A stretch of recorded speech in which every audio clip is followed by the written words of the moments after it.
Yeah, so thank you for joining on the session on media representations and cultural production.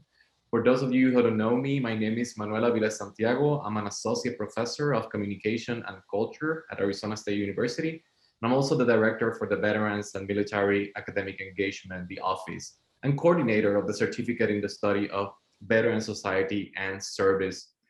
As part of the certificate, I've been teaching the course Representations and Self-Representations of Veterans in Media and the Arts. And I have to say that I realized the huge impact that the production, circulation, and consumption of veterans and veteran themes and images have on the perception of veterans and also in public policy. And for that reason, we decided to devote a panel on this topic. And we're lucky to have today a combination of producer, artists, scholars, community advocates, veterans, curators, to talk about their experiences in representing veterans and veteran themes in different mediums. So today we have John Valadez. He's a Peabody Award-winning filmmaker who has directed a dozen of nationally broadcast documentaries for PBS and CNN. John's films tackle topics such diverse subjects as the false imprisonment of a leader of the Black Panther Party, Latinos in World War II, Latino gangs in Chicago, American schools, the history and the impact of Latino civil rights on American society.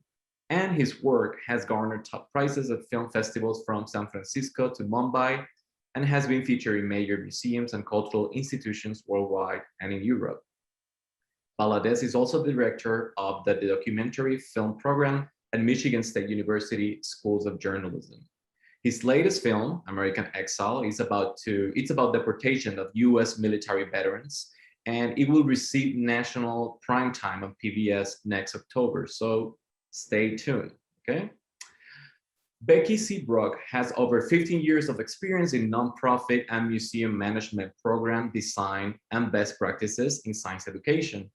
As Senior Director of Guest and Engagement at the Health Museum in Houston, Becky is responsible for the strategic direction of the exhibition, education, and visitor services from a local, regional, and national collaborations with different organizations, public and private sectors, that promote interest and achievement in science and health.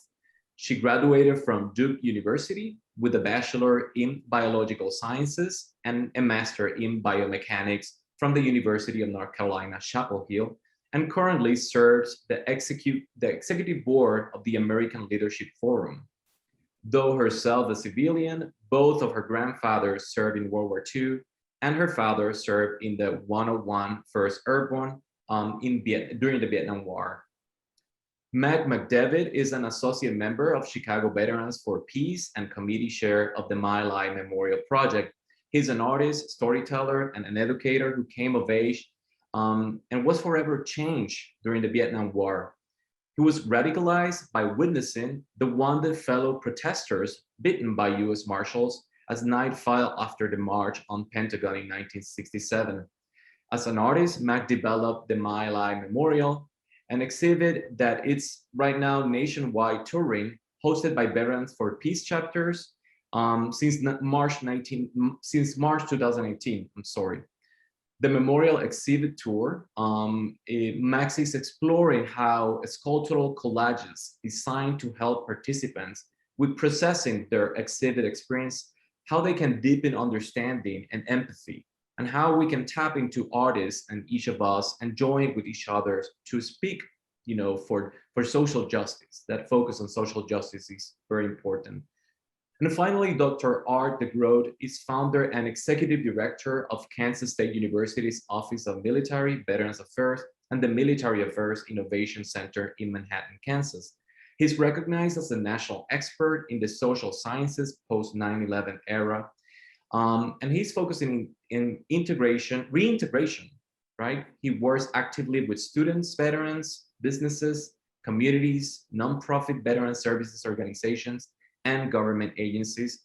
For the past 7 years, he has worked with pioneering creative arts projects in LA and New York City and the Midwest. He was recently appointed to the Kansas Governor's Military Council and Governor's Challenge Work Group for the Prevention of Veteran Suicide and chairman of the advisory board of USO Kansas. He's a combat decorated veteran and former career Army officer. And of course, I'm lucky to have my fantastic colleague, public historian and associate director for the Office of Veteran and Military Academic Engagement, helping me to moderate this panel. Once again, Nancy, thank you for helping me, and thank you to each of you for joining us today. Let's start with John Valadez. Well, thank you. Well, first of all, thank you so much, Manuel and Nancy, and to everybody. I really appreciate and I'm very thankful for being here. So thank you. I just wanted to take a couple of minutes and talk about my latest film that's going to air nationally on PBS this October, primarily because it deals not only with veterans, but actually I think that it really deals with, well, what it means to be American, I think is really what it's about. 7 years ago, I was doing a screening of a film out in Colorado. I'd done a film about Latinos and how they had influenced American civil rights after World War II. We're talking about the birth of the American GI Forum. And after I did the screening and I gave a talk, a couple of guys came up to me and said that they were brothers, that they had served in Vietnam, and that they had a great story that they wanted to tell me that I should make my next film about. And actually, I hear stuff like this a lot. And I just thought, oh God, and but I was hungry, so I said, hey, you know what? Let's go grab a bite to eat. And so we went out. We got some food, and what they told me is that they'd both served in Vietnam. One was in the Marines, the other was in the 101st Airborne, and they were combat vets, and that now. Some 50 years after they had completed their military service, both of them were being deported.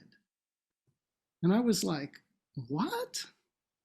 I was like, come on, the United States does not deport, combat veterans who have been honorably discharged who are in their 70s. This doesn't, what's the catch here? Did you guys murder somebody, or what did you, what happened, And no, both of them, after they had come back from Vietnam, had really bad PTSD. In fact, over the next couple of days, I spent a few days with them and up in Colorado, and they kind of told me their stories, and it was pretty horrifying. And anyway, when they came back, they each had a couple of misdemeanors, just minor run-ins with the law for which they had to pay a small fine, nothing serious, and that they were now being deported. And what they told me was that they were not only distraught, but that they started talking to other veterans, and that they found out that they weren't alone. That there were probably thousands, perhaps tens of thousands of U.S. military veterans who had fought not only in Vietnam, but in Afghanistan, in Iraq, Panama, Grenada, etc. Many of them combat veterans, and many of them, with distinguished records. All of them, had been honorably discharged, as far as, the two brothers, Manuel and Valente, were aware.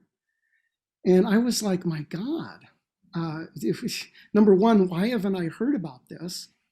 And number two, what is going on? I mean, this seemed to be a phenomenon which I had never heard of. And I've done a number of films about veterans, primarily Latino veterans in the United States, and I was kind of horrified. And so that was 7 years ago.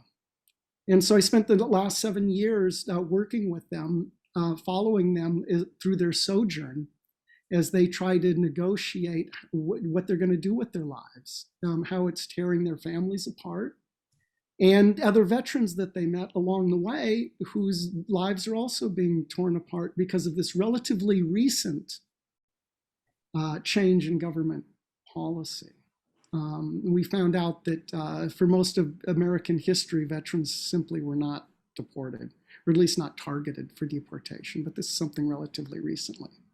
Anyway, over the course of the film, one of the brothers, Manuel, who was in the Marines. He was assigned to a unit that went in. It was a kind of extraction force to get people out when they were pinned down, try to get them out of there. And he sort of determined that he was still going to leave no soldier behind. And so he decks out an RV with, stuff, stop the deportation of US military veterans, goes on the road and goes to Washington, D.C. to meet with President Trump.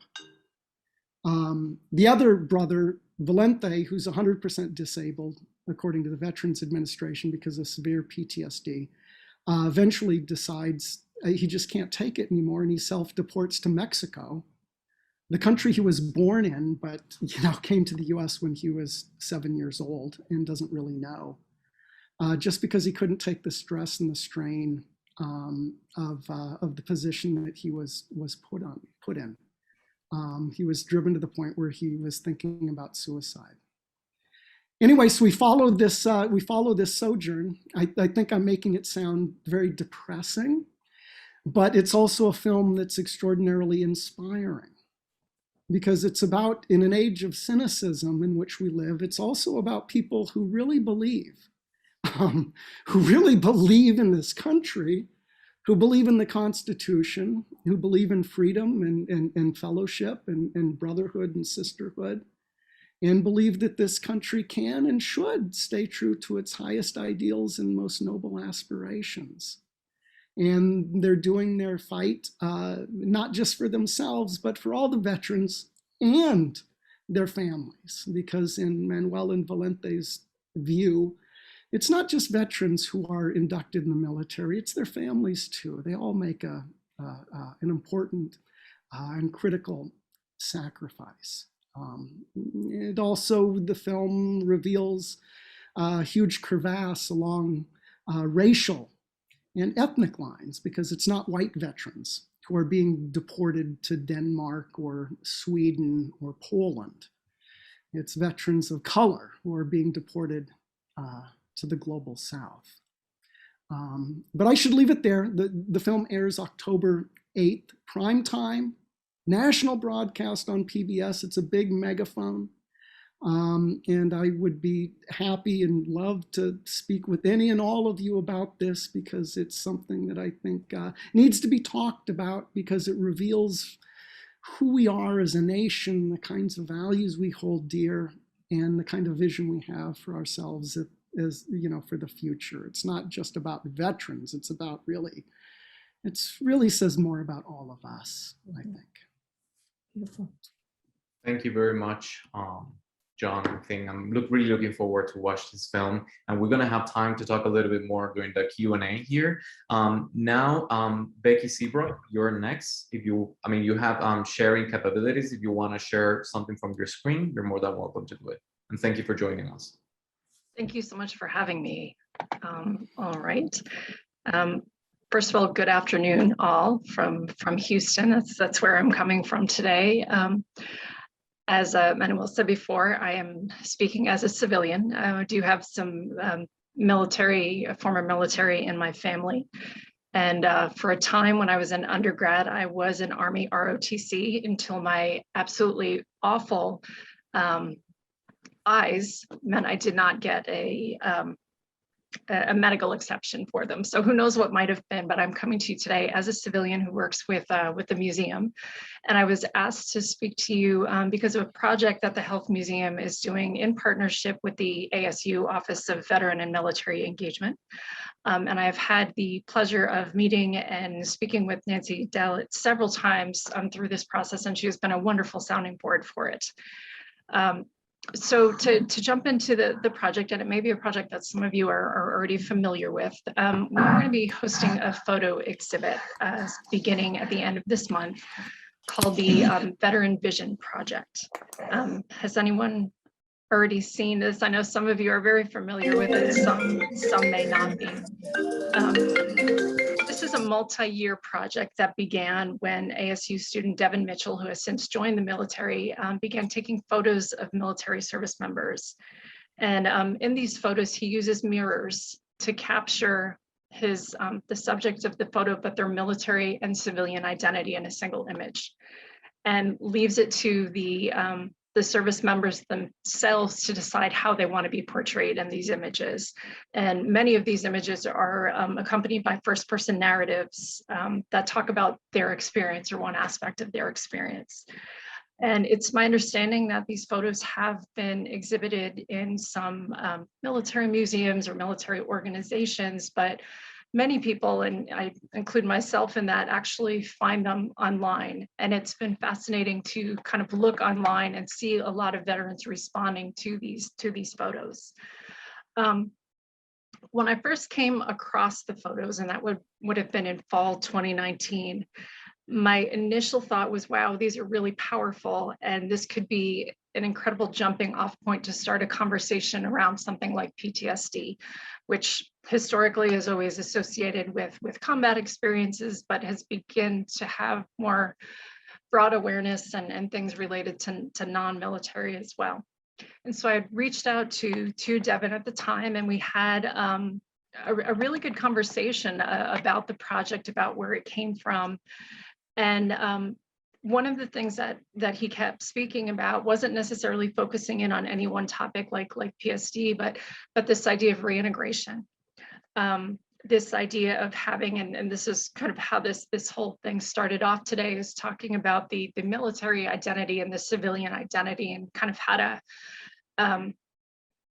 how to basically transition between them at some point in a career. And he talked about how this idea of reintegration isn't necessarily just relevant for those that are service members or veterans, but for the broader public as well. This idea that there's things that change in our lives, and all of a sudden we have these identities that are built on one thing, and something changes and we have to adjust. He talked about how it could apply from everything from those who are incarcerated to those who are no longer and are now out, in society, and attempting to find employment and to kind of find their bearings. It could have to be with someone who finds themselves suddenly unemployed or reemployed in a different industry.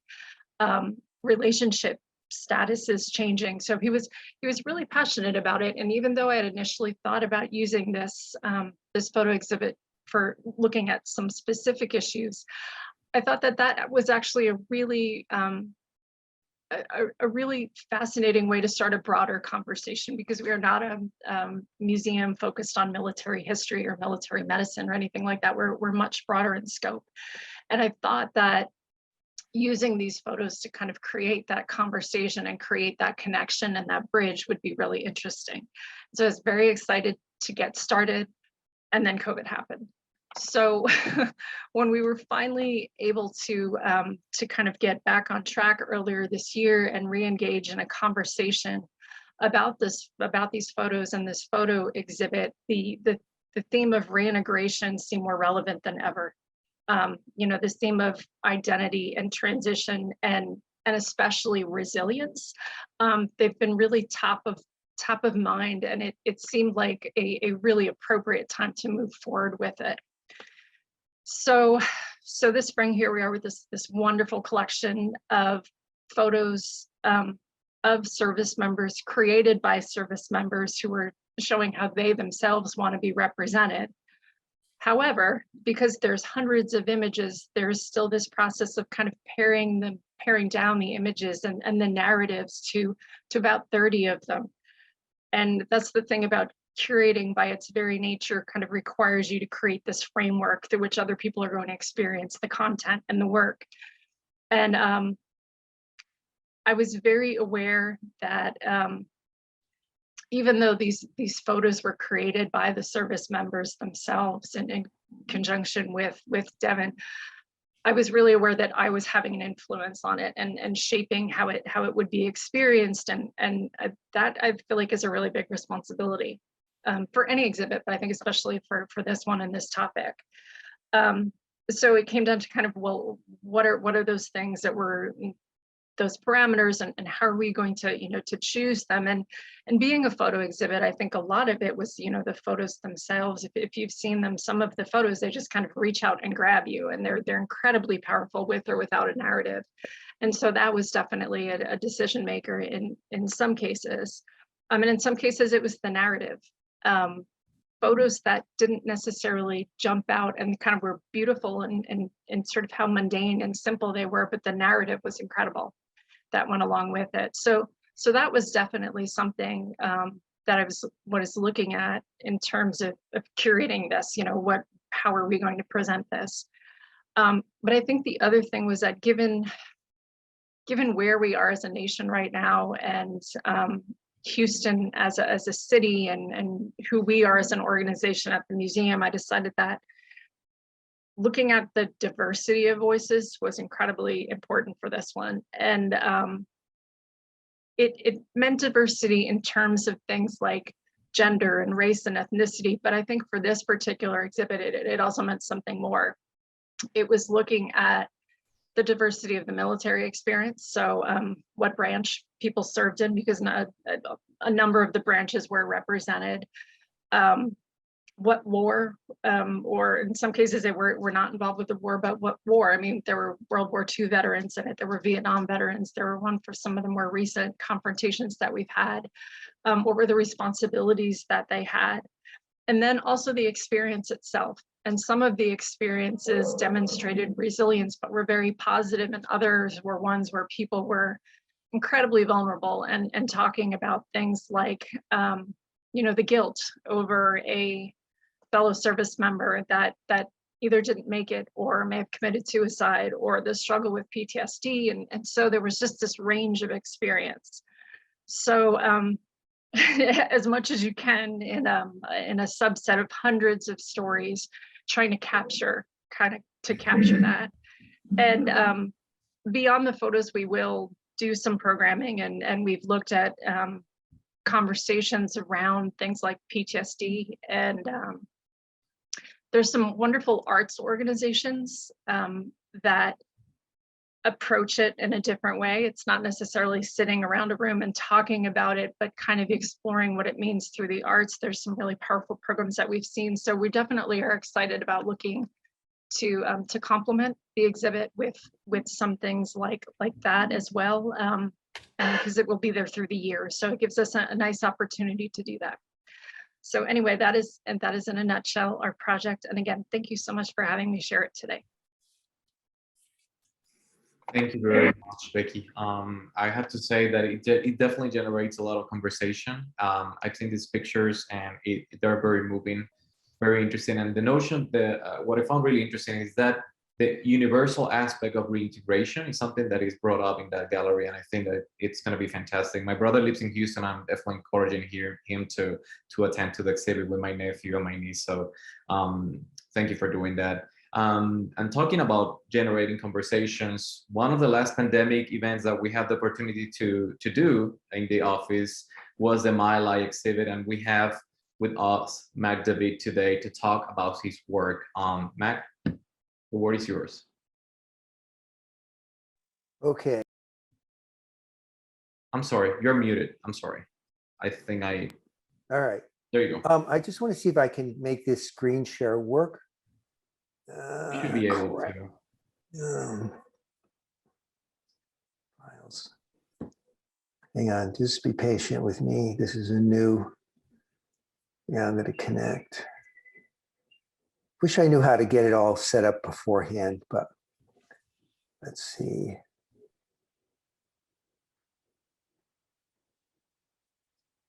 Wow, look at this. Here it goes. Oh, not quite.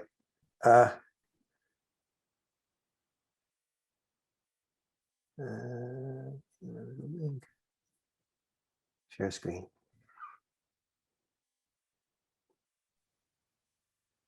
My God, it actually worked. Amazing. Okay. So I want to set a timer here so I don't go over my 12-minute mark. Okay. So I was really intrigued with the clear, unavoidable, and almost limitless occupation to take responsibility for compensating the victims. And I thought to myself, of course, well, who are the victims? Let's see if this works. No. So we think of the victims of our wars as the veterans. And again, this was brought up in the other presentation. What about those folks who were fighting on the other side? Do they count too as victims? Did the Vietnamese men and women who were fighting us, do they count as victims? So I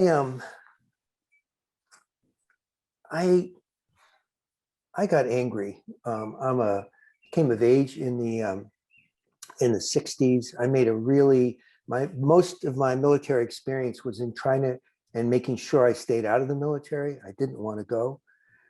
And when I moved to Chicago, I became an associate member of Chicago Veterans for Peace.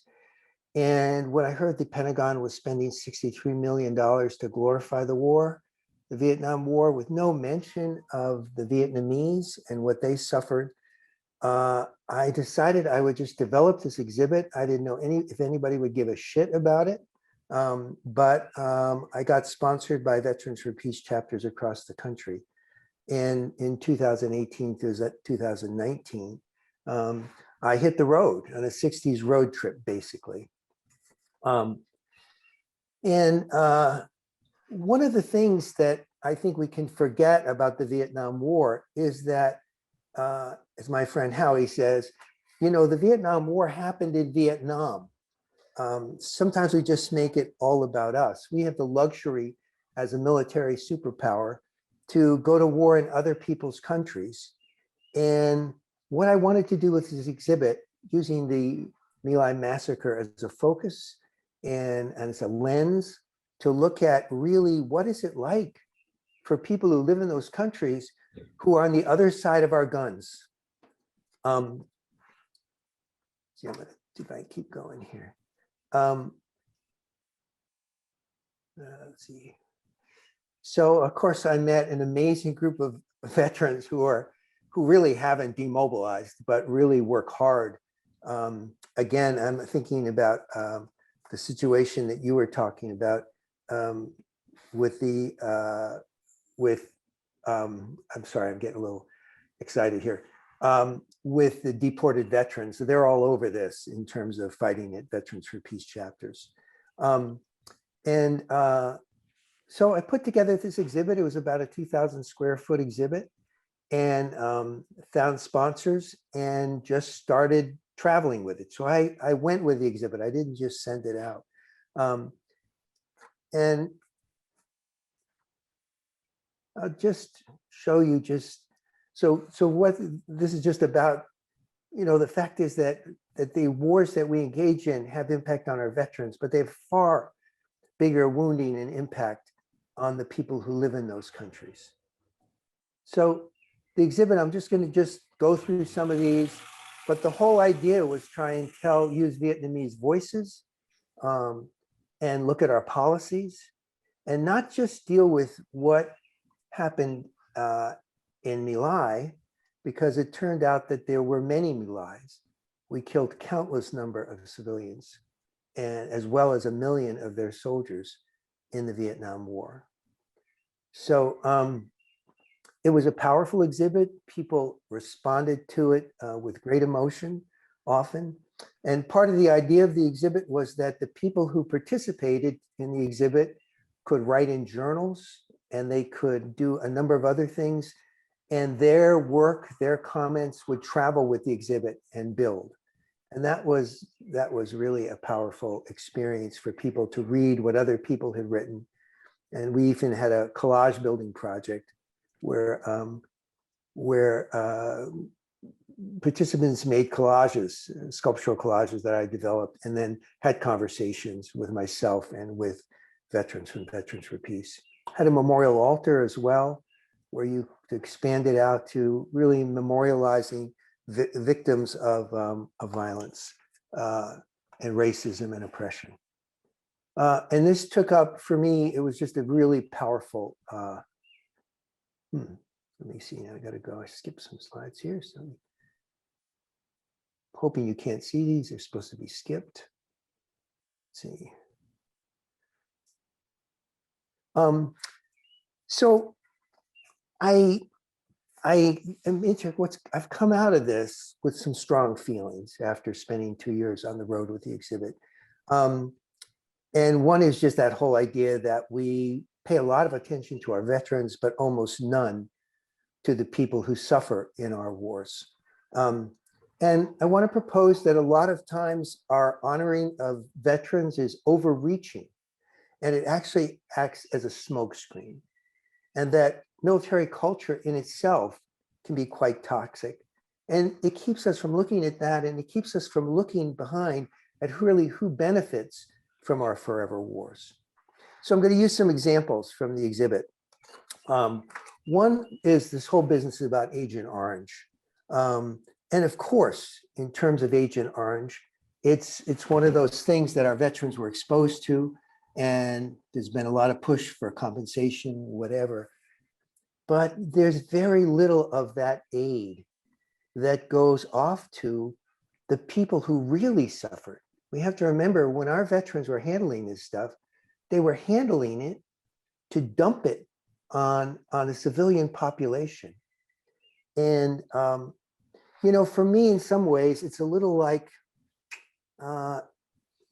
if the Germans were really concerned about their soldiers who'd been exposed to the smoke from the concentration camps and the furnaces there, and we're kind of feeling like, oh, we've got to compensate them, without really thinking about compensating the victims or what they were doing when they were exposed to that smoke.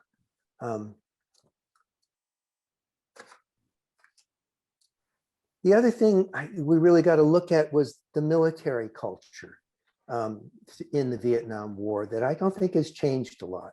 I think of it as a culture where you got to go along to get along, because your promotion, or as an officer, or at small units, your survival is at stake. And you've given up your civil rights. In some ways, you've checked your conscience at the door. You can't quit. You can't say no. You're in a situation where you're supposed to follow orders. It's one of the reasons I wanted to make sure I stayed out of the military. So we had one panel that talked about Hugh Thompson and his crew, Lawrence Coburn and Glenn Andretti. And this is a story that everybody loves to hear if you're kind of a peace person. But and I don't know if you know the story of Hugh Thompson, but he was, during the My Lai massacre, he was, these three guys were the only people who really acted on their conscience. And he went down and he landed, and he actually turned guns on American soldiers and was able to save some of the Vietnamese. And the crew pulled a child out of a pile of bodies. They saw some movement. But I think the illustration of military culture is what happened afterwards. And that's when Hugh Thompson went into the dining hall after he had protested this and lodged a protest and slammed his helmet on the commander's desk. Everybody else, the other officers, would get up and they would walk out. He was sent on extremely dangerous missions in this little helicopter, and finally he crashed and broke his back. So the other thing is, in this military command structure, there were things that happened, policies like harassment and interdiction fire, where we just fired into areas, free fire zones, through the night, just randomly, not having a target. Of course, you had to use your quantity of assigned ammunition, or you might not get more of it. There were these free fire zones where you could kill anything that moved, even if they were children. And we did amazing overkill in Vietnam, which meant that we used more ordnance in Vietnam than in all of World War II.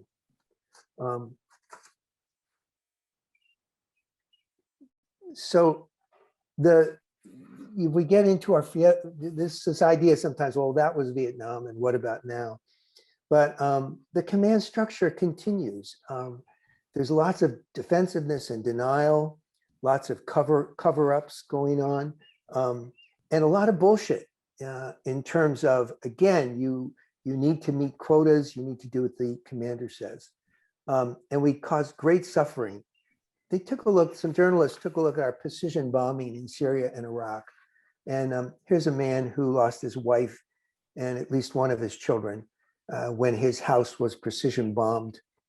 And the military said that, well, out of 157 airstrikes, you might get a civilian. One in 157, you might get a casualty, a civilian casualty. And the journalists found out that it was actually the true number was 1 out of 5.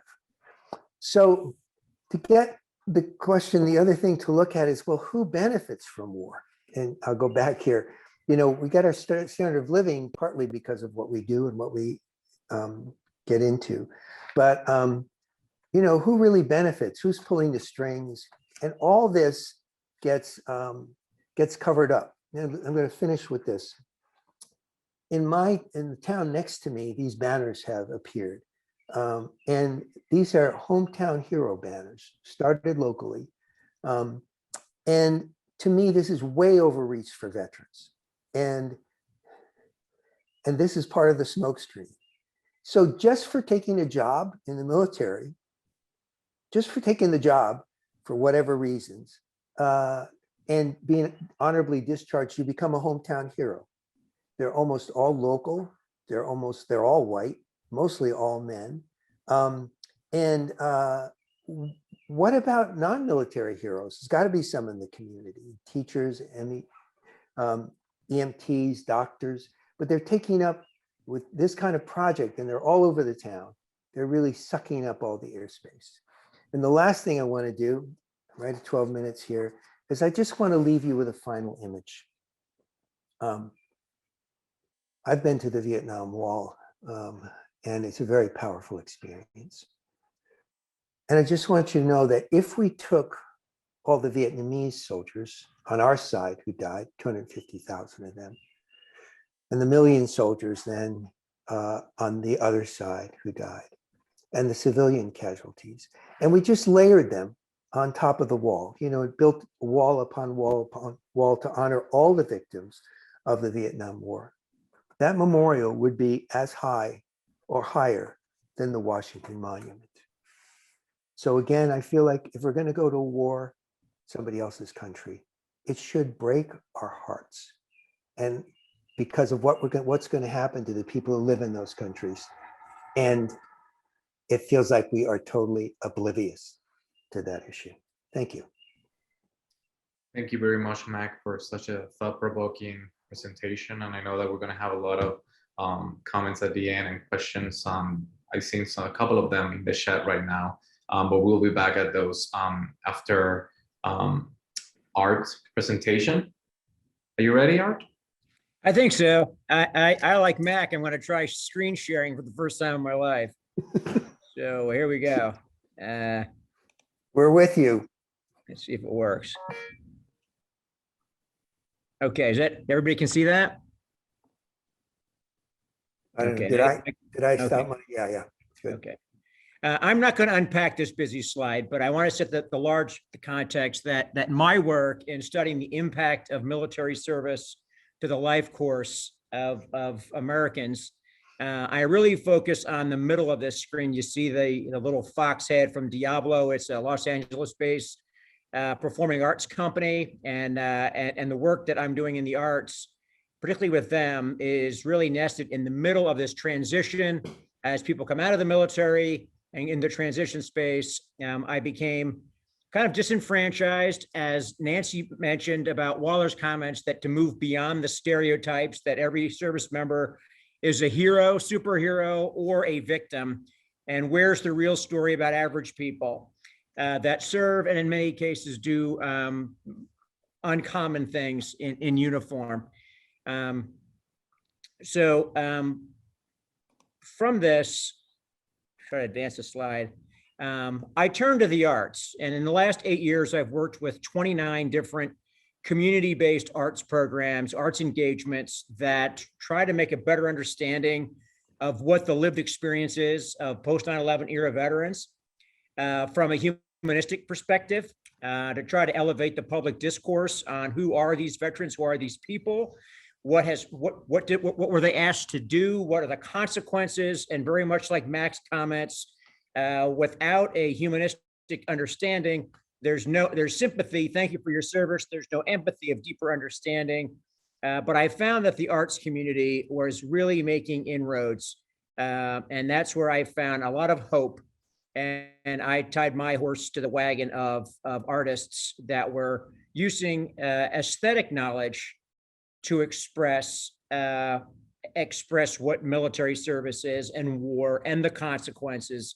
I find that to be a more profitable way to understand it. And it led me to Los Angeles to the Diavolo Veterans Project. And I've been with that organization for about 6 or 7 years, assisting them.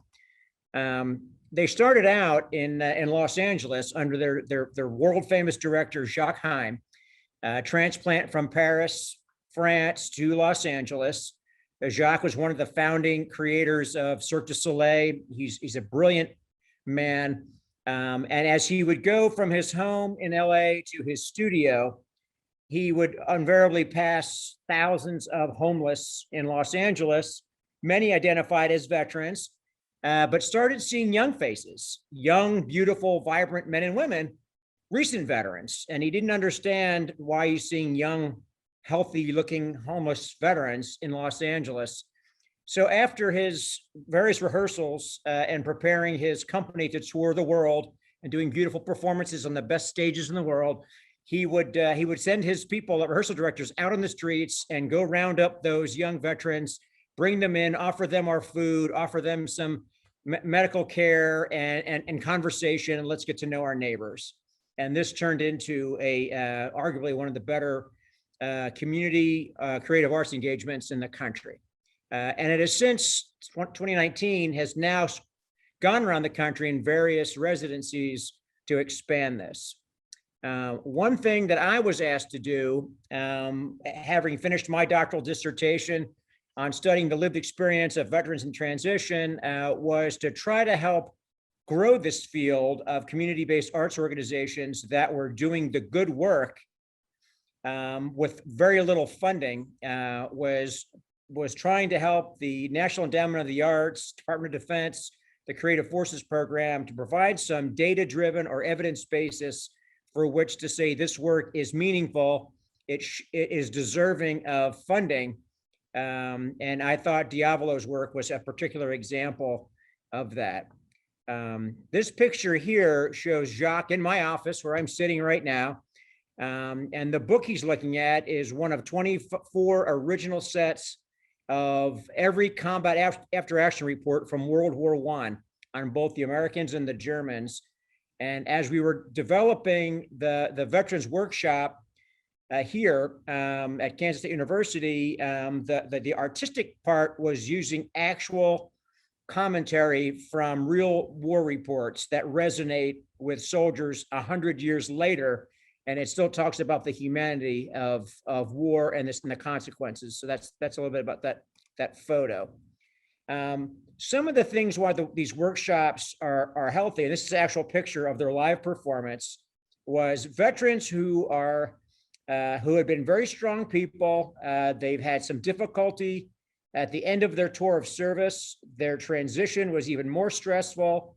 Many are strong people out in society, lost in many respects, lonely, many with residual healthcare issues that have not been remediated. And so at least for a few weeks or a month in this workshop, volunteer veterans will work on aesthetic skill. They'll move and express themselves with physical movement. A lot of it is based upon military movements that they've learned to march and have formations, but then it's turned into a beautiful artistic expression, a beautiful human movement that actually expresses deeper emotions than just uniformity and structure. It expresses individual expression through movement. Of course, there's group dynamics. They're now part of a very intense new tribe of people, veterans and non-veterans. They're constantly self-assessing themselves in an area very unfamiliar. This is a national touring movement arts company that performs on the greatest stages in the world, and they're wondering how come they're spending their time teaching me to do this. And so you can see the list of kind of the values of what this thing brings. What we thought were the proximal outcomes by measuring this was we believe it would increase their self-assertion and expression, which we found is stunted. Most veterans live in silence and they don't share with non-veterans what's going on in their lives or what they've experienced or how they're trying to deal with it. It increases their pro-social behaviors, bonding, particularly with different others. In this case, men, women, Marines, different services, civilians, non-service, professional performers, non-professionals. So it's really immersing them in a cohort of very dissimilar people doing a very complicated thing that really kind of opens up their aperture on social bonding again. And you can see at the end the list of some of the things that we thought they would benefit from doing this work. So we had a couple of research questions. Is there a positive psychological effect of doing this?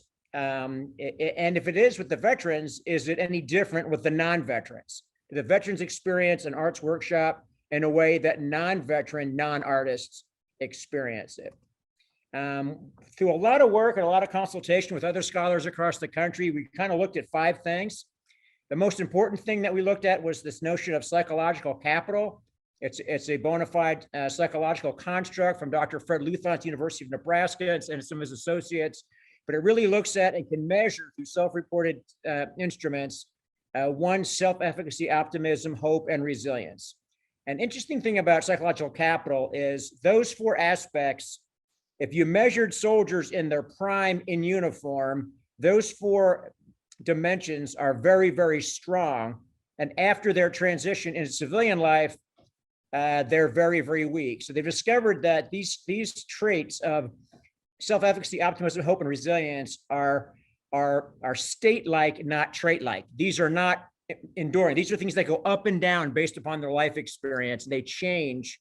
So we wanted to look at that and seeing, does the arts and workshop increase those 4 dimensions? The other part we looked at was political skill. Again, you can read the definitions, but if there is a positive psychological benefit, do they have the political skill to network, influence other people, be socially astute, and present themselves with apparent sincerity so that they can influence the world and negotiate change for themselves? To increase their skills, but not to have the tools to use them in the world is kind of like learned helplessness. It's kind of what the military did to them. It gave them some positive tools, but they didn't know how to use them when they got out. Of course, life satisfaction is an important thing, particularly in the suicide. We want our veterans to find or build a life worth living after their service, and those that don't often end their life for selflessly not wanting to be a burden on other people. And then their positive and negative affectivity. And then last is learned optimism. It's along the political skill inventory idea that learned optimism is, if they have a positive experience through an arts engagement, do they have the skills to carry that into other areas of their life?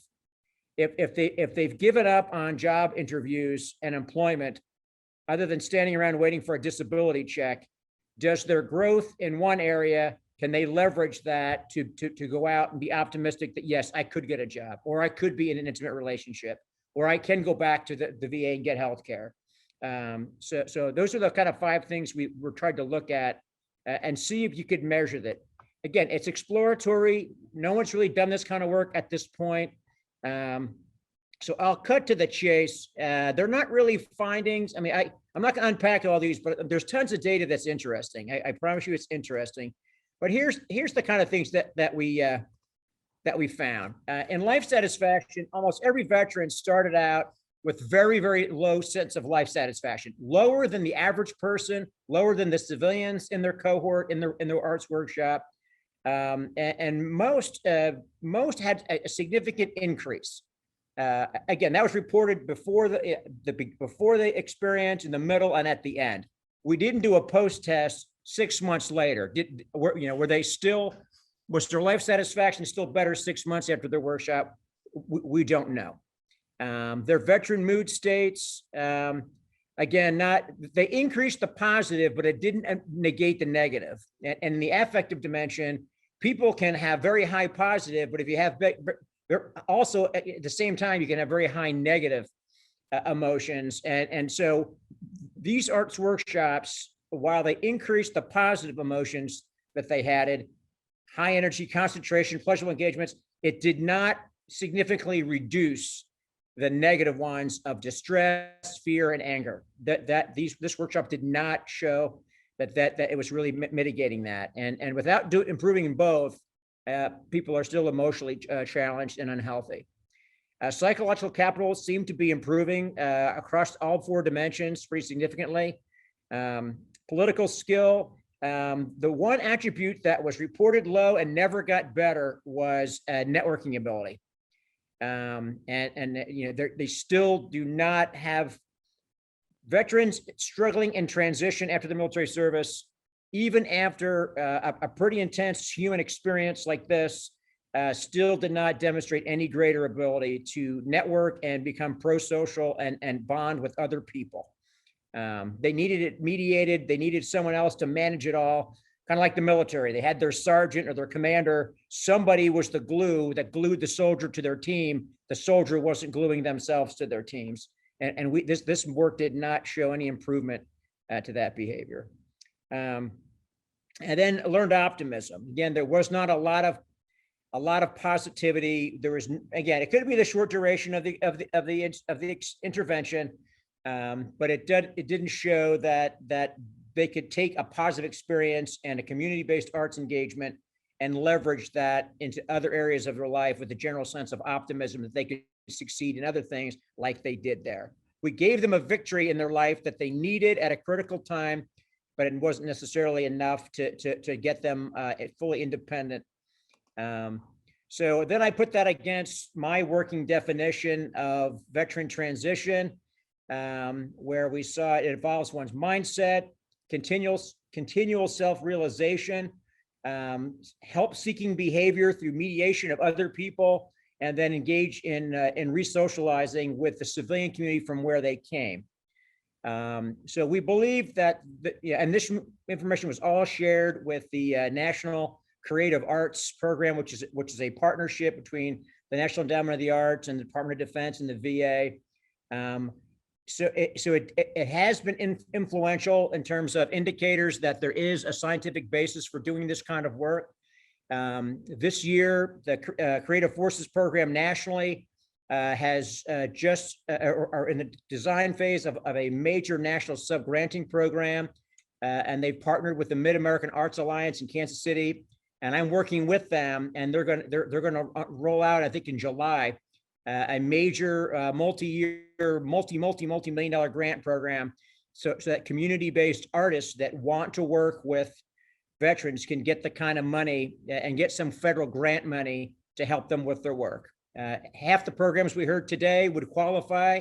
Mac's work would qualify. The curating of the veterans pictures program, these kind of programs, many of them go without funding. And this kind of work is really, really helping establish a higher order of public discourse on contemporary veterans issues and a better understanding about who these humans are and how they're working to try to restore their personal strengths. So that's a quick overview on trying to measure the goodness of community-based arts programs on helping veterans transition. And the last thing I would say is the philosophy we're using is restoration. These are not broken people. This has been a theme today. It has not been, we're fixing broken people. These are strong people that had been weakened that if given some resources and some care and attention can restore some of their key personal strengths needed to negotiate a successful and happy rest of their lives. And after such a rich presentation, thank you very much for this amazing work that you've been doing. We've been told that we have 5 more minutes for the Q&A, so I think that we are gonna end up having 9 minutes to talk, and I know that there's probably a lot of interest and questions in the room, so I'm opening the room for questions. If anyone has a question or comment, please raise your hand and we'll call you.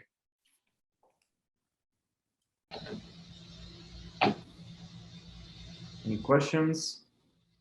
Comments? Sean. Just for John, what was the name of the movie that's coming out so I can be on the lookout again? Yeah, it's called American Exile. Okay. And we are building a website. It's AmericanExileFilm.com. All right. Yeah. Thank you. I'm looking forward to it. I really sincerely believe there needs to be words spoken about immigrants sacrificing everything and then getting kicked out. I'm not, I'm not from those spaces, but I served with some great men and women from those spaces, and we need to do what we can to help them. So thank you for doing that. Thank you, Sean. Any other questions, comments? Yeah, I was hoping to ask a question. This is also for John. John, I think it's important to point out that the two people that are the focus of that film, as far as I could tell from what I just read, they're not immigrants. Their mother was was a natural-born American citizen, but they themselves were born in Mexico. What is the argument that the stand seems to have long been that if you're born to an American, you are an American. What is the argument that the U.S. government used or is using to move forward on deporting them to Mexico? Yeah. Well, there are a couple of things. Immigration law changes over time. So, for instance, Senator Ted Cruz, of Texas, was born in Canada of a natural-born American mother. But at the time, the law was if you were born from a natural-born American mother abroad, you were still a U.S. citizen. However, when Manuel and Valente were born, the law was different. So they're the same as Ted Cruz, but they were born in different years. Hence, different laws are applicable. Now, just to make things a little more complicated, Manuel received a letter from the state of Colorado from the Secretary of State, it's in the film, that said that the Department of Homeland Security had people on the voter rolls of Colorado who were voting who were not American citizens, and Manuel was on that list. So he took all of his documents in the film. We have him. He takes all his documents to the Secretary of State of the state of Colorado. The attorneys in Colorado look at those documents and said, "You're an American citizen." And so they gave him a ballot. And so we film him voting in a federal election. And at the same time, the Department of Homeland Security is deporting him and says that he's a foreign national. Now, of course, if he gets convicted, that's 8 years in federal prison, which we just filmed him, doing that. And it all goes to show that what is an American? What does it mean, especially when we factor in patriotism and service and sacrifice in a time of national crisis? It's very tricky. And I think the real answer has something to do with the color of your skin. So I'll leave it at that. Thank you very much. Do we have another question or comment?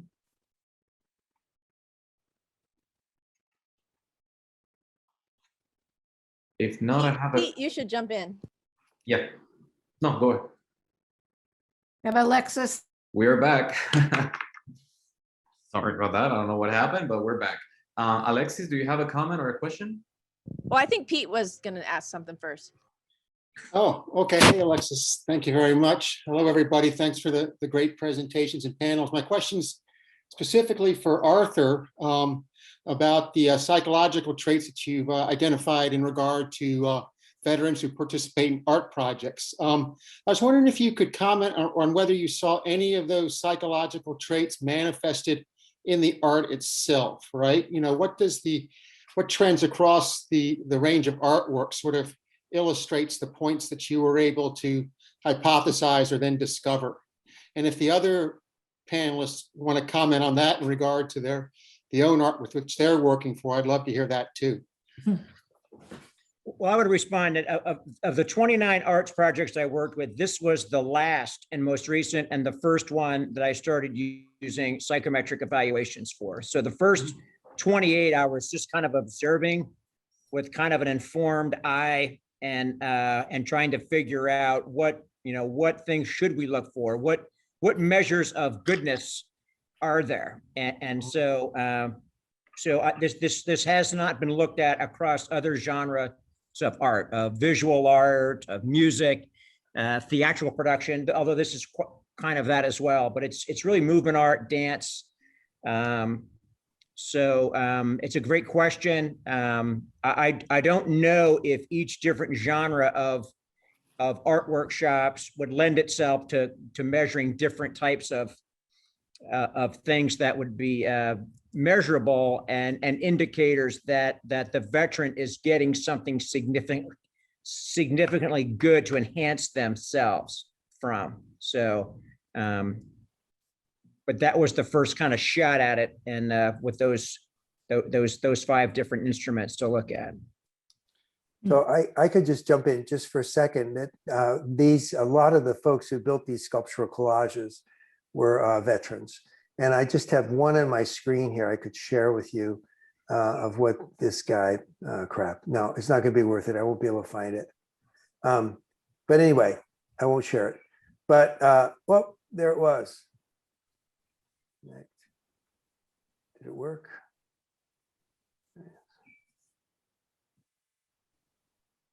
Sorry, I take too much time. Go ahead, do whatever you're gonna do. I'm getting out.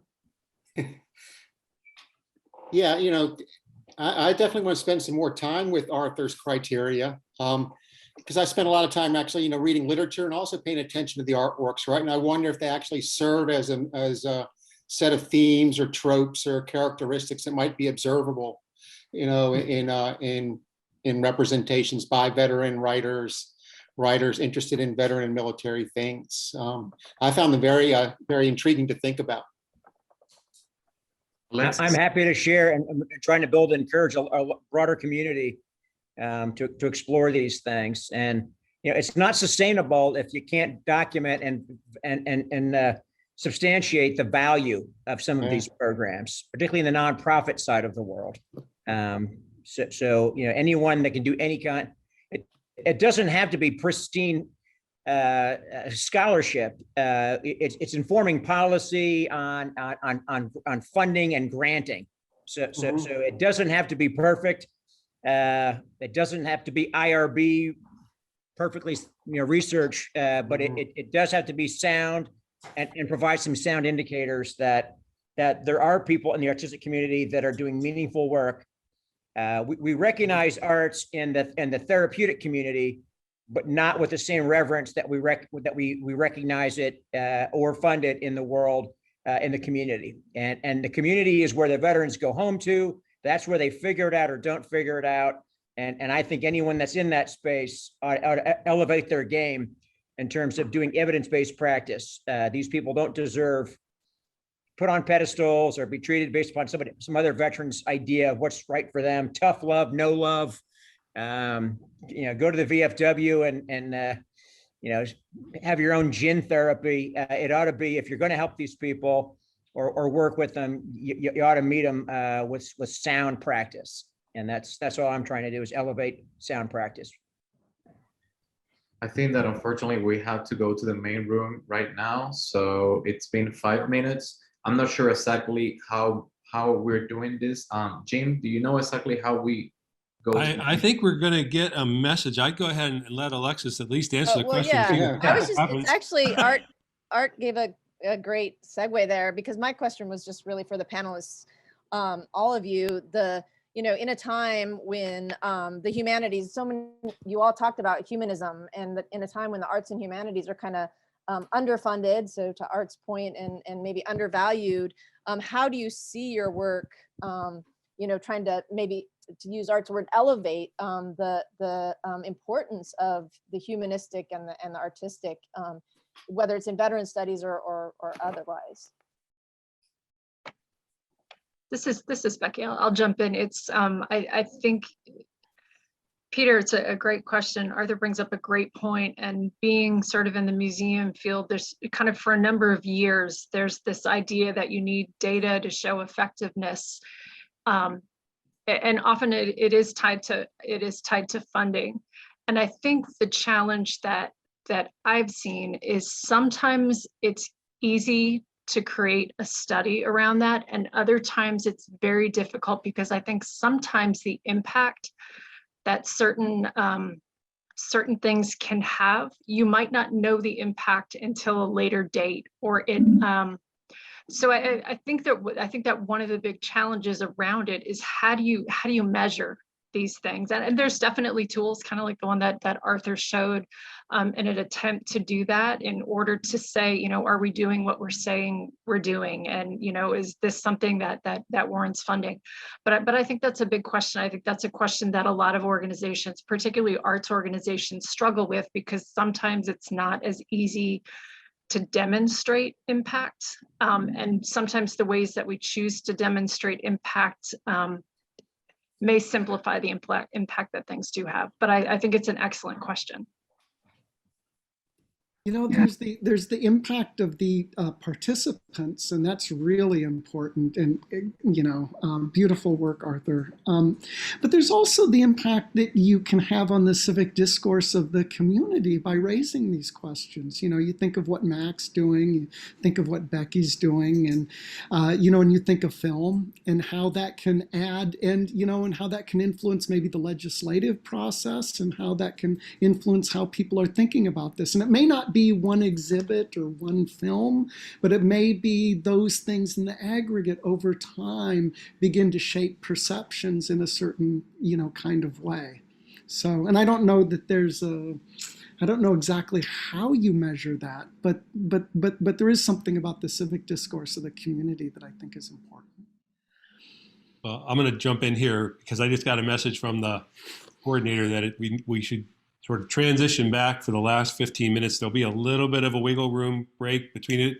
I didn't jump in with questions, but I thought all the presentations were fabulous. And, you know, in our conferences, we've had arts events and of all types, theater, music, visual arts, and for all the reasons that you all articulated, and I value the work that you're doing. It's tremendous. So thank you. Thank you very much. It was fantastic.